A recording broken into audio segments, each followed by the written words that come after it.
সন্তান বাবার চেহারা পায় কেন, মায়ের চেহারা পায় কেন? যদি বলতে পারেন আমি কালিমা পড়ে মুসলমান হয়ে যাব। আরো কয়েকটা প্রশ্ন করলেন, করার পর আল্লাহর নবী থামলেন, থামার পর বললেন, হা হা, তোমার প্রশ্নের জবাব আমার জানা আছে। আব্দুল্লাহ ইবনে সালাম বললেন, আপনি চুপ করে কেন ছিলেন?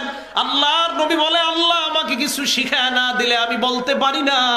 যেই মাত্র তুমি আমাকে প্রশ্ন করলা, আমি চুপচাপ দাঁড়ায় রইলাম, আর জিব্রাইল আমার কানের গোড়ায় মুখ লাগাইয়া এই মুহূর্তে তোমার প্রশ্নের জবাবগুলা আমাকে জানা দেয়।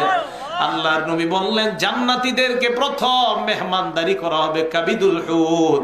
আরেক বর্ণনায় জিয়াদাতু কাবিদুল হুত, মাছের ভুনা কলিজা। এই কলিজার অতিরিক্ত একটা অংশ বড় চমৎকার মজাদার ভুনা করা হবে। এই ভুনা কলিজা দিয়া জান্নাতীদেরকে আল্লাহ প্রথম মেহমানদারি করবেন। বাচ্চা সন্তান যখন হয়, মায়ের মতো কেন হয়, বাবার মতো কেন হয়?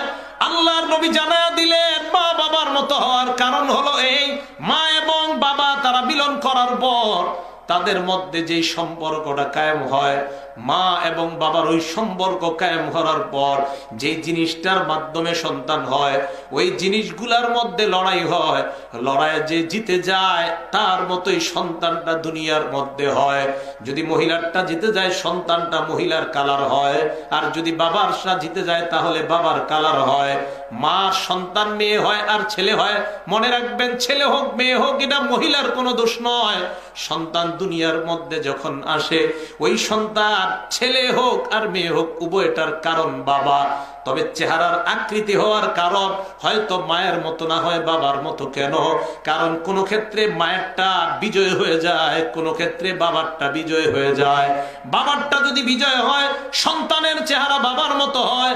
মায়েরটা যদি বিজয় হয়, সন্তানের চেহারাটা মায়ের কালার হয়। এই জবাবগুলা দেওয়ার পর আব্দুল্লাহ ইবনে সালাম বলেন, আমি কালিমা পড়ে মুসলমান হয়ে গেলাম। আব্দুল্লাহ ইবনে সালাম মুসলমান হওয়ার পর আল্লাহর নবীকে বললেন, ইয়া রাসূলুল্লাহ, আমি আমার ইসলাম গ্রহণ করার ব্যাপারটা এখনই আমি প্রকাশ করতে চাই না।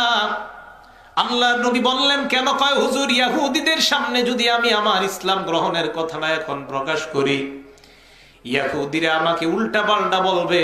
আপনি আগে ইহুদীদেরকে পরীক্ষা করেন আমি তাদের মাঝে কেমন ছিলাম। নবীজি আব্দুল্লাহ ইবনে সালামকে ঘরের পর্দার আড়ালের পিছনে রাখলেন, ইহুদীদেরকে ডাক দিলেন। ডাক দেওয়ার পর বললেন, ইয়া ইহুদি সম্প্রদায়, বলো তোমাদের মাঝে আব্দুল্লাহ ইবনে সালাম কেমন?